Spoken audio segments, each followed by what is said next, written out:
survey sheet. I'd like for you to take the time to fill it out. Be honest, you don't have to put your name on it if you don't want to. It's basically to kind of give us some leadership and some guidance on where you want to go to next. These classes, we have 2 more of these classes, and then we're going to need to break into something different. So if you could, fill these out. We'll collect them at the end of the meeting, and then we'll try to get back with the results later. Thank you. Good evening, everyone. Some of you, can you hear? It's not on. Turn it on. The button on the left. Just hold it in. No, it was on, I think. Hello? Hello? Hello? Anything? Try it again. Hello? Hello?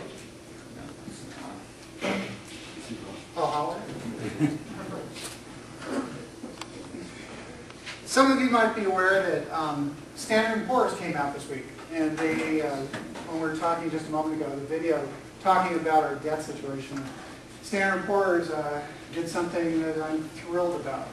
They sent out a warning to the federal government that our AAA bond rating might be in jeopardy if we don't get our fiscal house in order. If the AAA bond rating goes down, what's going to happen is that means our nation will cost a lot more to borrow money. If that works. It'll cost a lot more to borrow money, which means that when we're starting to talk about $1 billion a day, I think we're over $1 billion a day right now in interest payments. If our rating goes down, it's going to cost even more. So I'm hoping, and I would think that you'd share my hope, that we're going to see some action on the part of the federal government to start turning this thing around. Tonight we're talking about the executive branch and the judicial.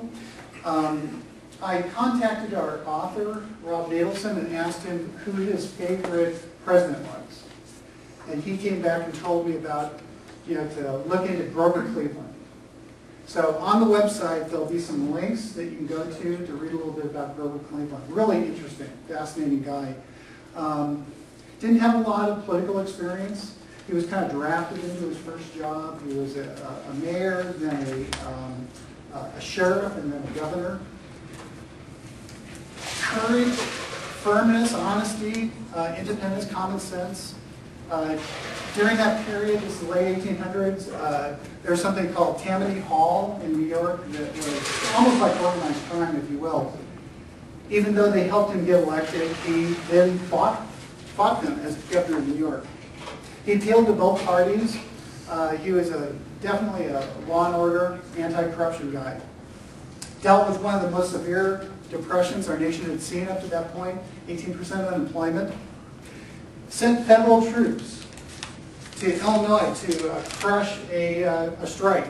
He had 150,000 railroad workers that walked out during the Pullman car workers strike, is what it's referred to. So kind of interesting stuff.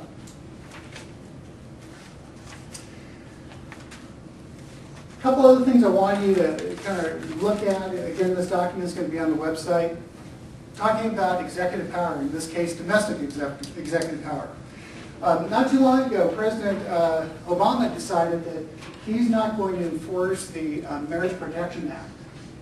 So it's kind of interesting because can the president just decide which laws they're going to enforce and which laws they're not going to enforce? I don't know if this is true, but it's my feeling that he'd be violating his constitutional duties. And that it could even rise to the level of a breach of trust, which is a term that our founders used, which is an impeachable offense. Another thing I have that will be on the website is talking about Obamacare waivers.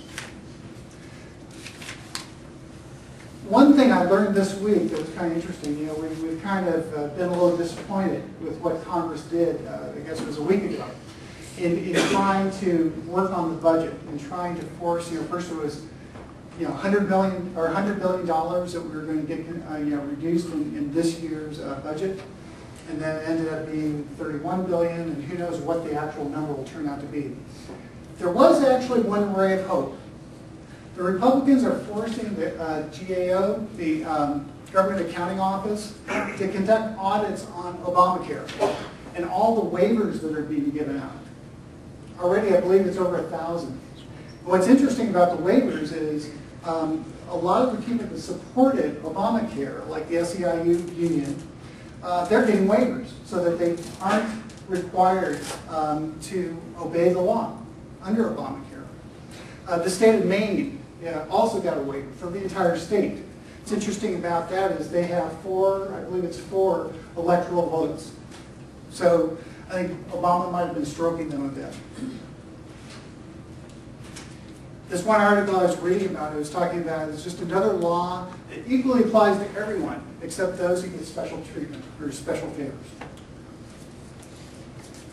So my question is this a violation of equal protection? The way our founders envisioned our country and the Constitution is that laws would be applied equally in every state. You couldn't go to one state and have a law that was more severe than what would happen in another state. There had to be equal protection, uniformity. In the 14th Amendment, it says, no state shall make or enforce any law which shall abridge the privileges or immunities of citizens of the United States, nor deny to any person within its jurisdiction equal protection of the laws. So when some people are being exempted from the law, and they have no particular reason other than a relationship with the president or a relationship with the party, then that's kind of serious stuff. There's our book again. So this week, this is session 3. We're doing the executive and the judicial. So next week, our reading is going to start on page 147. We're going to go all the way through to the conclusion. So we're going to wrap it up next week, and then I believe what Roger and I originally agreed on is we do one more follow-on session to try to kind of wrap up the entire book, the entire topic. So tonight we're talking about the executive, which is, of course, the presidency. Summary of Article 2 is that it pretty much follows what we've seen, for example, in Article 1. It talks about the nature, the selection, the duties, kind of breaks it down, talks about the enumerated powers. What's interesting is, and we need to keep going back to this mindset. As the founders were writing the Constitution, in some regards they were starting from scratch. There were some executive positions within the colonies at that time. But there wasn't really anything like the presidency. So what they had to do is they had to look at, for example, the king of Great Britain and look at some of the duties of the king and the responsibilities that the king had. Of course, we didn't want a king, but it gave them kind of a baseline to start with. Other executive powers at that time, royal commissions, of course, and also some of the early state constitutions had executive powers built into those constitutions. Those were all looked upon as they were trying to figure out exactly what this president was going to do. The sections that talk about the presidency have actually been revised several times through amendments. The First Amendment was the 12th Amendment. That was only after 4 terms in office. And then later, the 25th Amendment.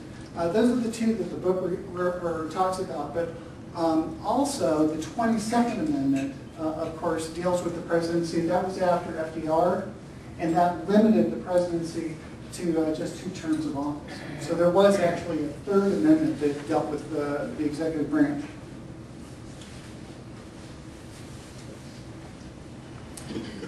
The very first sentence that talks about the executive branch, there's been some debate associated with that sentence. And here's the sentence right here. The executive power shall be vested in the President of the United States.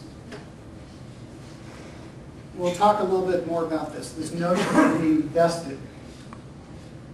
At that time, There were executive councils in some of the states, but the founders decided not to have a council per se. They